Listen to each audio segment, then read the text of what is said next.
Hi, my name is Roy Azaria. Today, I want to read and talk to you about the first chapter of the book. This is going to be the second video. The first video was about what is this book and why is it so important to me. And today we're actually going to start and dwell inside of the book. The first 30 pages of the book is basically introduction to who is Zarathustra, what is Zarathustra going through, what is his general ideas, so to speak. And then each one of the chapters starts to become its own philosophy and its own idea. Today, we're going to talk about the first chapter of the prologue. In the first chapter of the prologue, Zarathustra is 40 years old. When he was 30 years old, he left the human world and went into the mountains to live with his eagle and his snake, which are his spiritual animals. It's the snake the proudest and the eagle the wisest.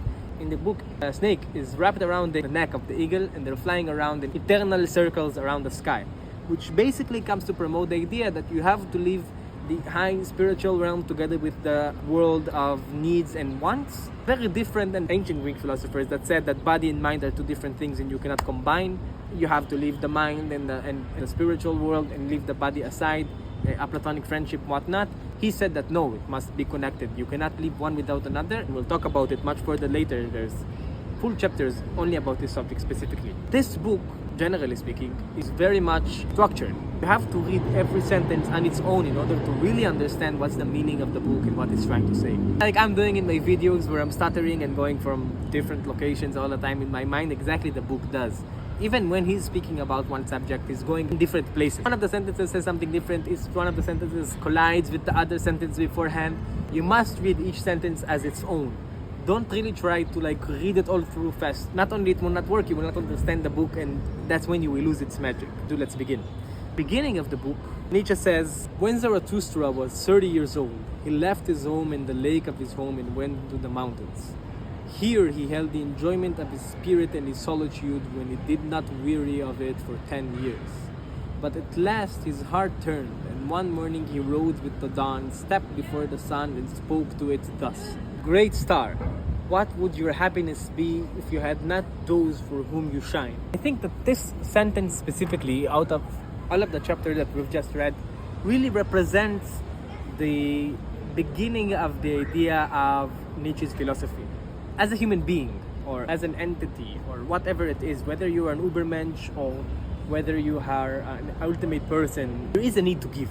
We're basically loving and compassionate and giving people, all of us. And the stars in the sky not worth anything without shining on the people underneath them. And I think thus is the human being. We are nothing without giving and helping and enjoying with other people in our lives.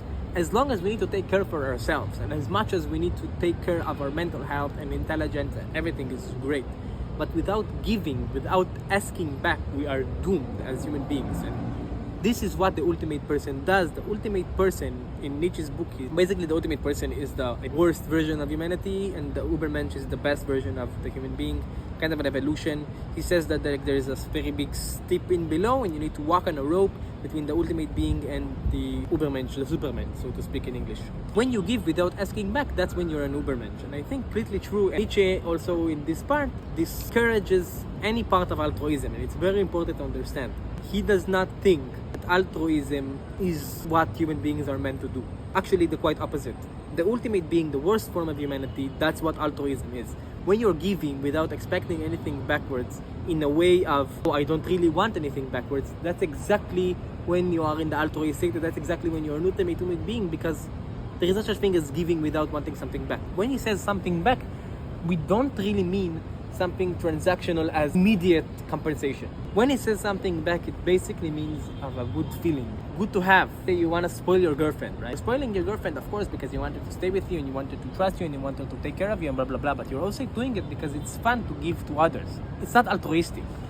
It's just a good feeling, and it's something important that you must do. And I think the best example for it is Chris McCandless. He's one of my inspirations in life. Is the kid from Into the Wild. The guy who went to Alaska for 2 years, died in the RV. Great movie, you must watch it. But in the movie, in the end of the movie, he's writing in a book while he's dying. Happiness is real only when shared. That's exactly what we mean. Life or happiness or stars are nothing without share to others and giving to others. I think that this is not philosophy. This is not existentialism. This is a human truth and something that you must think and understand. And Nietzsche also writes, this cup wants to be empty again, and Zarathustra wants to be a man again. He means this cup by, I went 10 years to the mountains. I lived with myself, with my snake and my eagle, and I listened only to the birds for 10 years. And I haven't been with any humanity, and my star hasn't risen for anyone. Now this cup wants to be emptied. I filled myself for 10 years. Now I must give in order for me to become a man again. Those phases in life of you growing and experiencing your life, enjoying the things that you have, taking are very important.